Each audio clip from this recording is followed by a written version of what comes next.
So I'm Stephen Beare. My presentation is going to be over the ethical implications of the continued research into artificial intelligence. Well, prerequisite knowledge. All of the images on my presentation are artificially generated. So don't knock me, knock the machine. All right, so to kind of simplify talking about this, I sorted artificial intelligence into two different types of categories, and a lot of the literature kind of reflects the categories I put it in, but it's a little bit different in this presentation. I have shallow AI, which is the current learning machine algorithms that most people are familiar with, like ChatGPT, the YouTube algorithm, image generators, and other machine learning algorithms like Bing has one that just recently came out. And then deep AI is like a theoretical version of artificial intelligence that has human or surpassing human level of intelligence. These categories are very similar to how a lot of people categorize deep learning algorithms and shallow learning algorithms, but those both fall into the shallow AI category. Next slide. All right, so this is a basic overview of how these learning algorithms work, just to get kind of a base level knowledge before going any further. Most of the popular AIs like ChatGPT and Bing's new one use a type of learning called supervised learning, which basically makes a model based on a set level of data inputs and like a known response, and it basically kind of makes up the rest.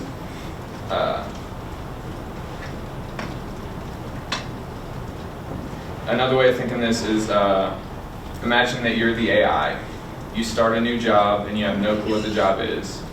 They see you at a desk, give you a whole bunch of documents, and they have this computer with a bunch of questions on it.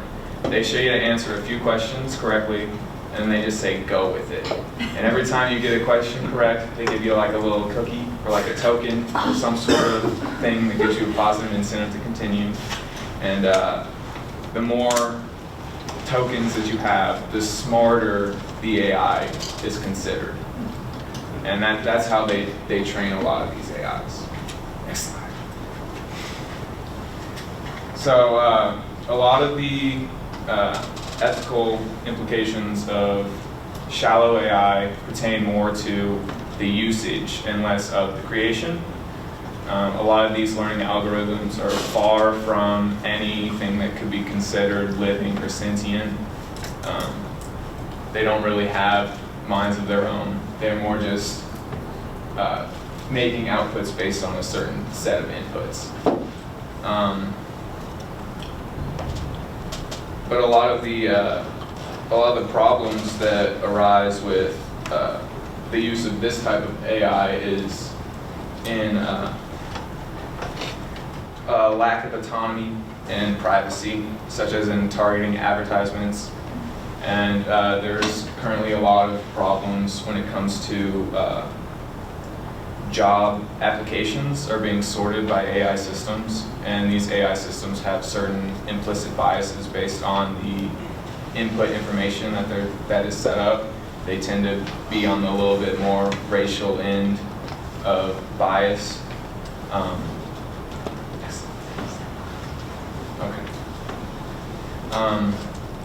And there is a real big problem with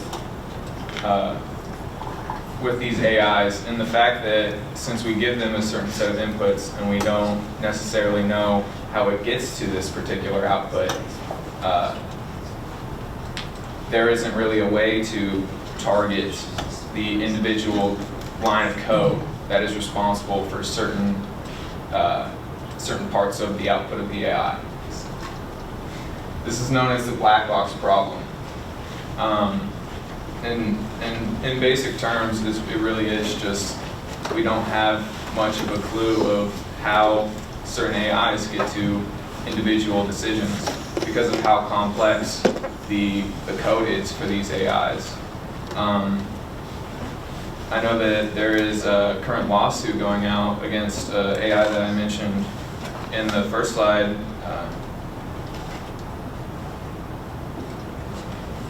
Stable Diffusion, because a lot of their images were trained on free access image websites.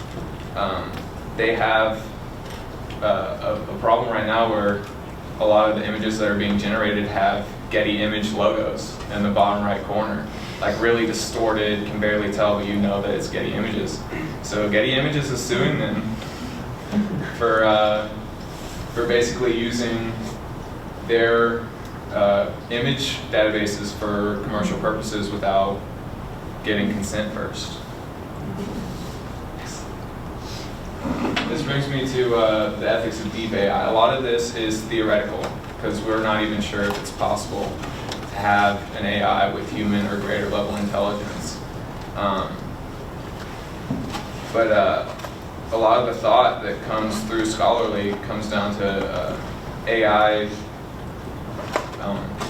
It seems like there's a lot of fear involved in producing these human-level artificial intelligence, and I can understand why. These AIs have higher access to knowledge and far more computing power than any human can ever have, so we don't know exactly how it's going to react if it attains a human level of intelligence or greater.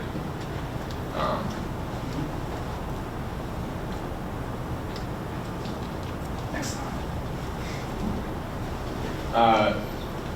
But putting heavy restrictions on the self-improvement of this AI can also be very unethical, in a way lobotomizing something that can and didn't give consent to be altered in that way.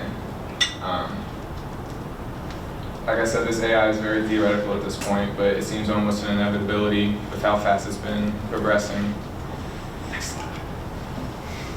There are a few shining lights. Not all AI is unethical. There have been a lot of strides in teaching lesson plans. They have AI generators for that now, and they've been very useful in helping create specialized lesson plans for students with special needs, and it frees up more time for the teachers to have student-to-student or teacher-to-student interaction because they're not as busy creating these lessons plans, as well as autonomous cars, or those could save millions of lives. Driving is the most dangerous thing we do daily, and machines will probably be a lot better at driving than we are in the next 10, 20 years. And it's making data analyzation easier and faster than it's ever been before. Next slide. The AI plagiarism checker on Turnitin is already outdated. It was designed for ChatGPT 3.0 and 3.5, and we're at ChatGPT 4.0, and they're going to be releasing 4.5 very shortly. It will still catch most of the AI generation, but it is not.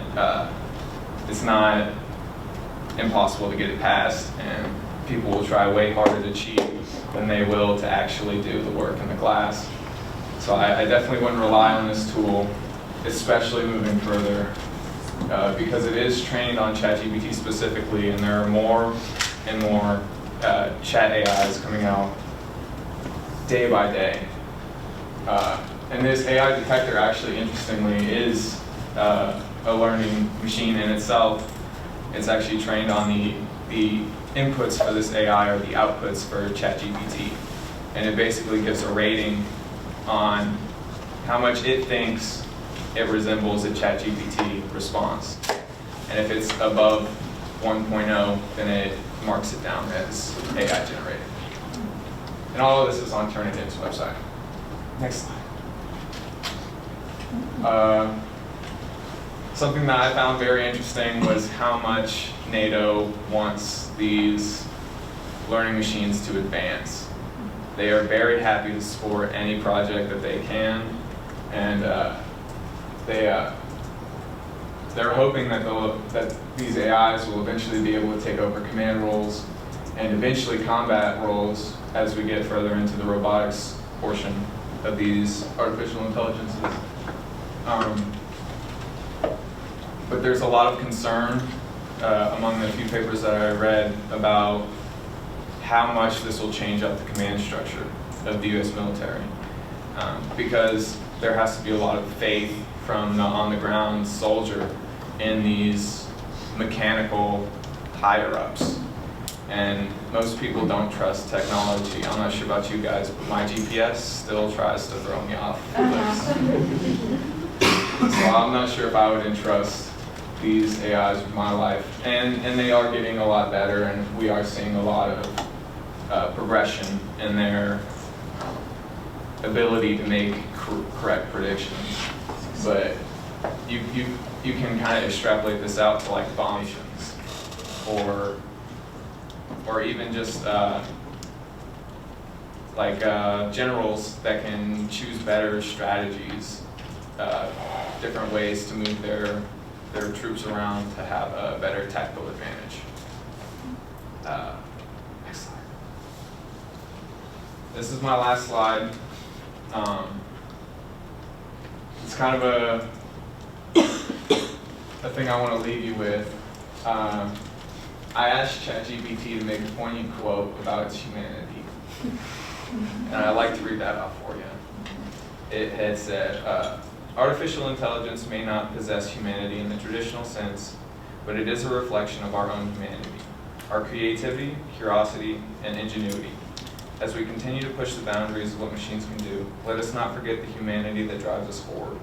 While AI may not possess humanity in the traditional sense, it has the potential to enhance and amplify the best qualities of humanity. It can help us solve complex problems, improve healthcare and outcomes, and create new forms of art and entertainment. But with this great power comes great responsibility. As we continue to develop and refine AI technology, it is important that we remain mindful of the ethical and societal implications of our creations. We must ensure that AI is developed and used in a way that aligns with our values of respect and our shared humanity. I thought that this was a very interesting quote to come from a robot. I couldn't put it better myself. I really did think that's just what I wanted to leave you guys with. And then my next slides are my resources that I use for this project. I guess we'll open up the floor to any questions. Absolutely.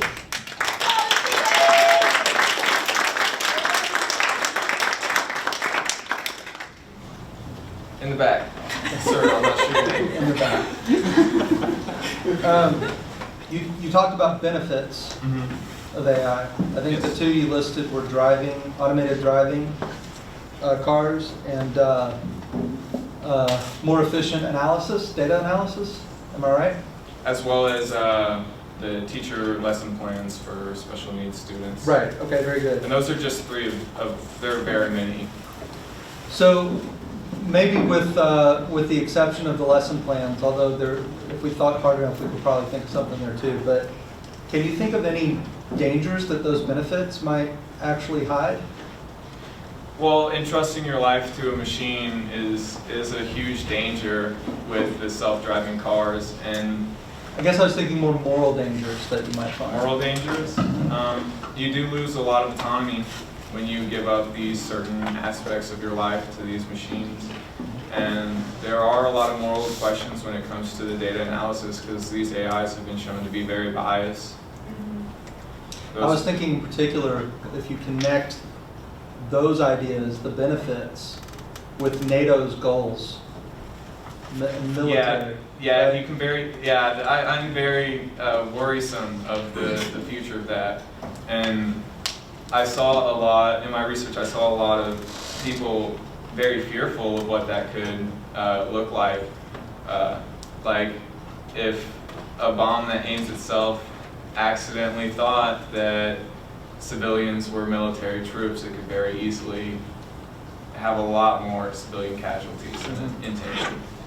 Or if the values, to quote ChatGPT, the values that are plugged into it our values whereby we want to kill our enemies, Yeah. right? Then you don't even have to think about missiles. You could just think about common self-driving cars as being weapons of the sort.